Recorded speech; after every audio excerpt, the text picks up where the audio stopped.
Salut les amis motards. Alors aujourd'hui on va encore faire une petite vidéo. Bon, elle sera un petit peu plus longue que la dernière que j'ai faite parce que la dernière elle était vraiment courte. Alors aujourd'hui on va reparler des pneus de la Bulette. Pour ceux qui n'avaient pas vu la première vidéo, donc on avait monté des pneus que j'étais bien content finalement sur la neige, un peu chaud au départ, mais bon après ça s'est arrangé. Et là donc j'ai changé l'arrière. Et j'ai fait 7100 km exactement. Voilà, j'ai changé au mois de novembre et j'ai été vraiment bien content sur la neige.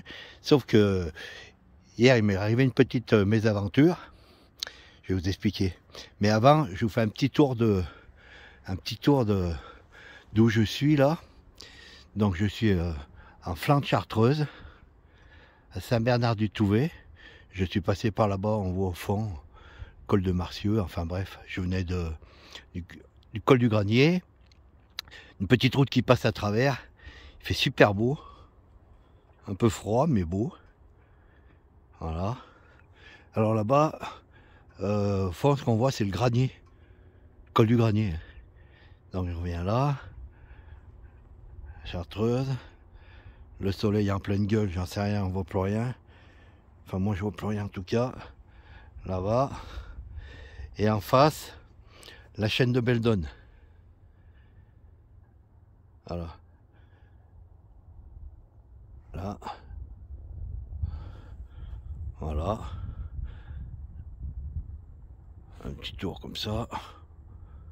Hop. Et puis là-bas, au fond, ben, on voit le Mont Blanc. Là-bas. Voilà. Bon, allez, on revient aux pneus. Donc, à l'arrière, bon, oui, mais c'est...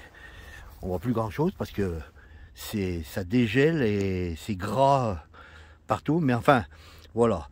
Donc, à l'arrière, maintenant, j'ai monté des TKC 80. Là. Bon, il est connu, hein, le pneu, hein, c'est le Continental. Donc, il y a 110, 80 par 18. Et franchement, bah, c'est nickel.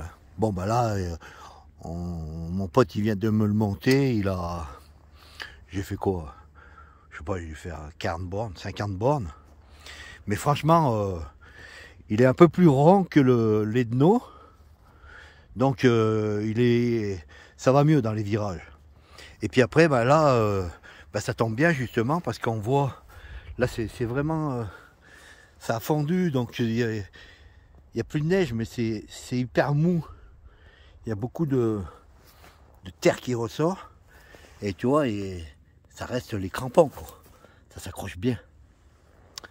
Donc voilà, impeccable. Et à l'avant, j'ai toujours le Edno. Bon, il en reste encore, hein. Ils ont quand même,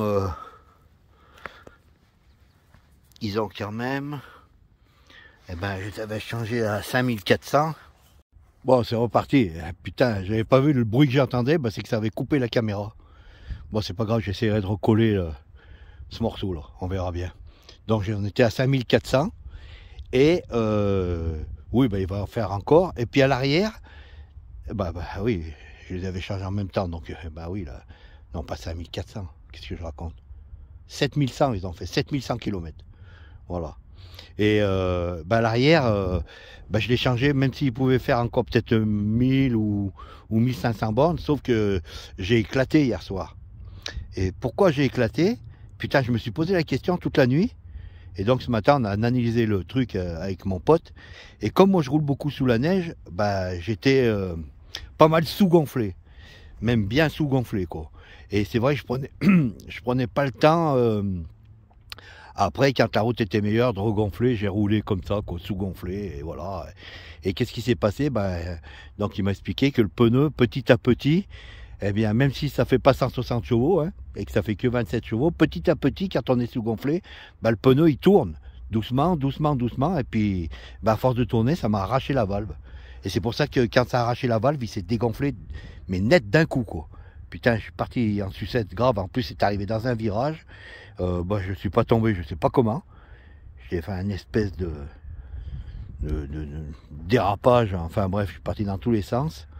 Et Dieu merci, j'ai pu récupérer le bazar. Donc voilà pourquoi j'ai changé le pneu prématurément. Enfin bon, il était quand même en fin de vie. Donc voilà, il va très bien, impeccable. Bon, après il a que 50 bornes, hein. Mais déjà là on sent, tu vois, il est plus rond le pneu. Donc il n'y a pas de souci. Ça va être, je pense que ça va être pas mal. Après, dans quelques temps, je changerai l'avant. Ah oui, alors du coup à l'arrière j'en ai profité, parce que putain ça m'a fait flipper quand même cette histoire d'éclatage là. Et du coup la chambre, j'ai mis une chambre renforcée. Mais putain renforcée chez renforcée, à 4 mm. Hein. Là je pense que, bon je ferai plus la connerie de rouler sous gonflé, mais je pense que qu'en 4 mm d'épais, putain voilà le truc quoi. Il est vraiment... la chambre air, elle est vraiment balèze de chez balèze. Donc voilà, maintenant, il n'y a plus qu'à rouler. Je vous tiendrai au courant dans une prochaine vidéo pour vous dire comment ça s'est passé. Et puis quand j'aurai monté l'avant, on fera la différence après entre les Edno et les TKC 80. Bon après c'est vrai que les TKC 80 sur toutes mes motos, j'ai roulé beaucoup avec ces pneus là, j'ai jamais été déçu, mais jamais rien. Bon après peut-être un peu, il faut faire gaffe un peu sur le mouillé. Mais bon moi comme je suis pas un fou du guidon sous le mouillé, je fais attention sous le mouillé, voilà. Moi je préfère assurer, donc voilà. Donc voilà, c'était la petite vidéo du jour. Autrement, pour parler de cette Royal Enfield, mais franchement, c'est de la balle quoi. C'est vraiment, elle est vraiment excellente. J'ai qu'envie de rouler avec celle-là. Je peux passer de partout. Pourtant, j'ai encore la 700 Ténéré dans le garage, mais avec la 700 Ténéré, je suis beaucoup moins rassuré. Je peux pas m'embringuer dans des endroits que je connais pas, et puis comme j'ai le pif pour ça, pour me foutre toujours dans la merde moi, et puis je roule tout seul, donc voilà quoi, je fais vachement gaffe. Et avec celle-là, honnêtement, putain, c'est le top. Et puis avec ces petits 80 km/h, finalement je fais autant de kilomètres qu'avec mes GS que j'ai eu et les autres. Et puis pour info, je suis en train de monter aussi une 650 Royal Enfield pour le printemps là. Je suis en train de la préparer avec de la pièce bac. Mais là je vous ferai une petite vidéo au moment venu. Voilà. Donc puis je voudrais aussi remercier, putain j'ai vu même des vidéos que je fais à l'arrache comme ça, j'ai quand même 300 abonnés, hein. Un truc comme ça, hein. Et franchement, je vous remercie tous, hein, les abonnés là, si vous me regardez mes vidéos, merci franchement. Voilà, même si c'est pas des vidéos à la Black Market ou à la Lolo Cochet, ça fait toujours plaisir. Voilà. Bon les amis motards, roulez bien, soyez prudents.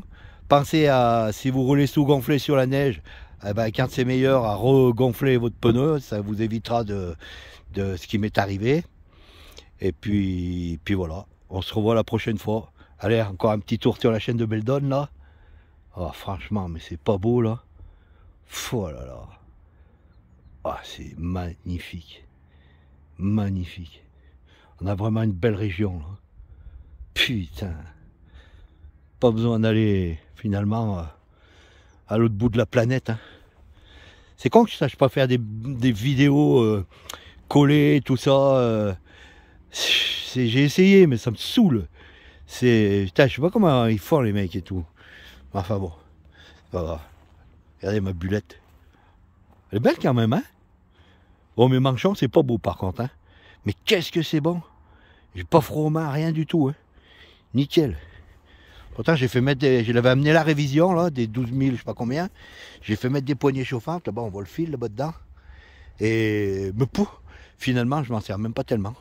Pourtant, j'ai pas des gants non plus hein, c'est des gants de chantier, fourrés un peu, mais voilà. Regardez si c'est beau. Ah oui, vous remarquerez, j'ai remonté aussi le pot d'échappement d'origine. Parce que, Putain, le pot d'échappement que j'avais monté, la Scrambler, là, que j'avais pris ça chez Hitchcock.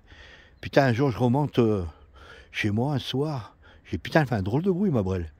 Et au niveau du collecteur, là, juste là, ici, oh, un deuce, il s'est tout dessoudé. Avec les vibrations, machin, tout ça, il s'est tout dessoudé. Du coup, je l'ai démonté et j'ai remonté l'origine.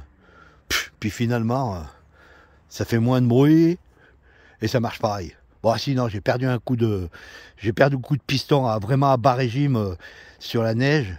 C'est vrai que ça, par contre, elle a besoin d'un peu plus de gaz pour.